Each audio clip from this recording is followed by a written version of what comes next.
Assalamualaikum warahmatullahi wabarakatuh. Alhamdulillahirabbil alamin wassalatu wassalamu ala asrofil anbiya'i wal mursalin wa ala alihi washabbihi ajmain. Amma ba'du. Puja dan puji kita panjatkan ke Allah yang Maha Ghafur. Salawat beserta salam kita limpahkan ke junjungan kita, yakni baginda Nabi Muhammad SAW. Alhamdulillah, dalam kesempatan ini dan terlebih dahulu perkenalkan dulu, nama saya Imam Kurnia Ismail, kelas dan prodi PAI 6B. Saya di sini akan mengaparkan dan akan menjelaskan dengan mata kuliah pengembangan nelaah kurikulum pendidikan agama Islam. Kuliah pengembangan dan telaah kurikulum pendidikan agama Islam, saya akan membawakan materi yaitu perancangan kurikulum pendidikan agama Islam, penyusunan visi, misi, tujuan, dan peta kompetensi. Itu yang saya akan bawakan dengan materi ini.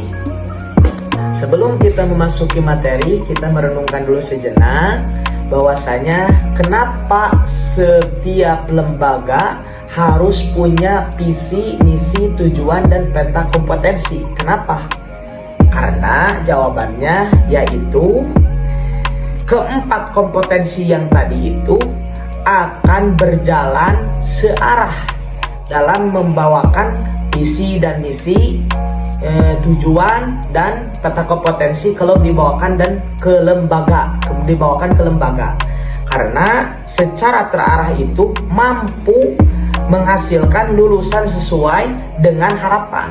Jadi lembaga yang membawakan empat itu akan membawakan lembaga itu terarah dan akan menghasilkan lulusan sesuai harapan kita yang membuatkan lembaga. Jadi empat kompetensi ini sangat berpengaruh untuk lembaga.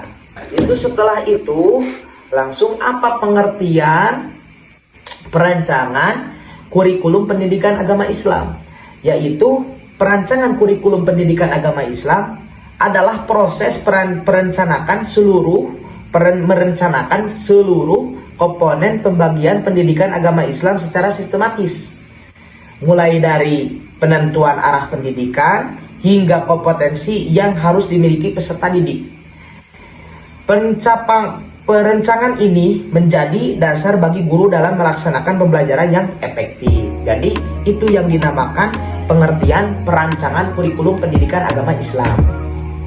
Nah, itu adalah pengertian yang tadi, yang dari awal, visi, misi, tujuan, dan peta kompetensi. Itu pengertiannya sudah saya dipaparkan. Dan yang keduanya perancangan kurikulum pendidikan agama Islam, pengertian saya sudah memaparkan. Saya akan membahas penyusunan visi. Penyusunan visi. Apa yang dimaksud penyusunan visi? Visi merupakan cita-cita atau gambaran ideal yang ingin diwujudkan oleh lembaga pendidikan dalam jangka panjang. Visi juga harus mencerminkan nilai-nilai keislaman, perkembangan ilmu pengetahuan, dan kebutuhan masyarakat. Jadi itu yang dimaksudkan visi. Nah, kita sebagai guru dan kita sebagai yang mau mempunyai lembaga, kita harus mempunyai visi yang itu. Kalau kita visinya acak-acakan, kita tidak akan ada murid yang sesuai visi itu, akan hancur. Contohnya, visi yang bagus terwujudnya peserta didik yang beriman dan bertakwa, berakhlak mulia, berprestasi, serta mampu mengamalkan ajaran Islam dalam kehidupan sehari-hari.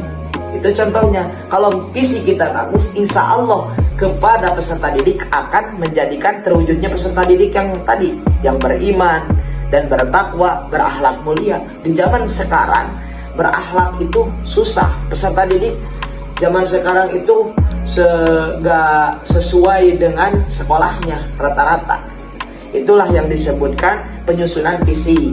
Dan selanjutnya yaitu penyusunan misi merupakan langkah-langkah strategis untuk mewujudkan visi yang telah ditetapkan. Tadi yang ditetapkan dalam visi yaitu bahwasanya visi harus mencerminkan nilai-nilai keislaman, perkembangan ilmu pengetahuan, dan kebutuhan masyarakat. Misinya itu. Dan penyusunan misinya yaitu merupakan langkah-langkah strategis untuk mewujudkan visi yang telah ditentukan oleh visi. Jadi contohnya gini, yang ke-1, menyelenggarakan pembelajaran pendidikan agama Islam yang berkualitas. Yang kedua, menanamkan nilai-nilai akhlakul karimah melalui pembiasaan, jadi kesehariannya. Yang ketiga yaitu mengembangkan kemampuan membaca, memahami dan mengamalkan Al-Quran.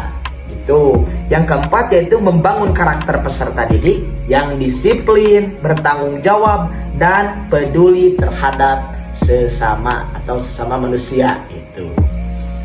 Itulah penyusunan misi. Dan selanjutnya yaitu penyusunan tujuan. Apa yang disebut penyusunan tujuan? Apa? Gitu. Yaitu tujuan kurikulum menjelaskan hasil yang ingin dicapai dalam proses pembelajaran. Tujuannya harus mencakup aspek pengetahuan, sikap, dan keterampilan. Ini tujuannya. Penyusunan tujuannya yaitu tujuan kurikulum menjelaskan hasil yang ingin dicapai dalam proses pembelajaran. Tujuan harus mencakup aspek pengetahuan, sikap, dan keterampilan. Nah, jadi dalam penyusunan tujuan ini peserta didik harus diharapkan juga bahwasanya yang ke-1 memahami ajaran Islam secara komprehensif. Yang kedua yaitu melaksanakan ibadah dengan benar. Yang ketiga, menunjukkan akhlak yang baik dalam kehidupan sehari-hari. Yang keempat, mengembangkan kemampuan berpikir kritis berdasarkan nilai-nilai Islam. Itulah penyusunan tujuan.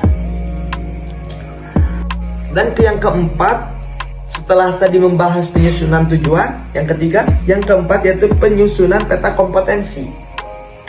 Ini yang terakhir. Maksud yang terakhir, penyusunan kompetensi merupakan gambaran urutan kompetensi yang harus dicapai peserta didik dari tingkat dasar, bisa disebut SD, hingga tingkat yang lebih tinggi, bisa disebut SMA atau MA.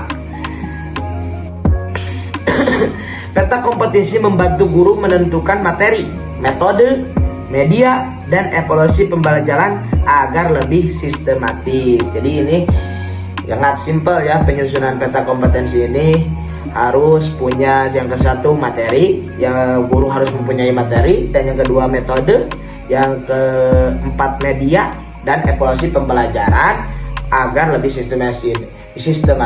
Maksudnya evaluasi pembelajaran untuk gurunya dan untuk kepada peserta didiknya. Itulah yang saya bahas dari yang ke-1 penyusunan visi, yang kedua penyusunan misi, yang ketiga penyusunan tujuan, yang keempat penyusunan peta kompetensi. Saya simpulkan dalam materi perancangan kurikulum pendidikan agama Islam, penyusunan visi, misi, tujuan, dan peta kompetensi. Kesimpulannya dapat disimpulkan bahwa perancangan kurikulum pendidikan agama Islam merupakan tahap penting dalam penyelenggaraan pendidikan. Penyusunan visi, misi, tujuan, dan peta kompetensi menjadi pondasi agar pembelajaran memiliki arah yang jelas serta mampu membentuk peserta didik yang beriman, lanjut, bertakwa, berakhlak mulia, dan memiliki kompetensi yang sesuai dengan kebutuhan zaman tanpa meninggalkan nilai-nilai Islam. Itulah, demikian dari saya, Imam Kurnia Ismail, kelas PAI 6B. Mudah-mudahan bisa dapat dipahami, dan mohon maaf kepada semua mahasiswa dan kepada Bapak dosen bila mana ada pacaretot dalam bahasa, mohon dimaafkan. Wabillahi taufiq wal hidayah. Wassalamualaikum warahmatullahi wabarakatuh.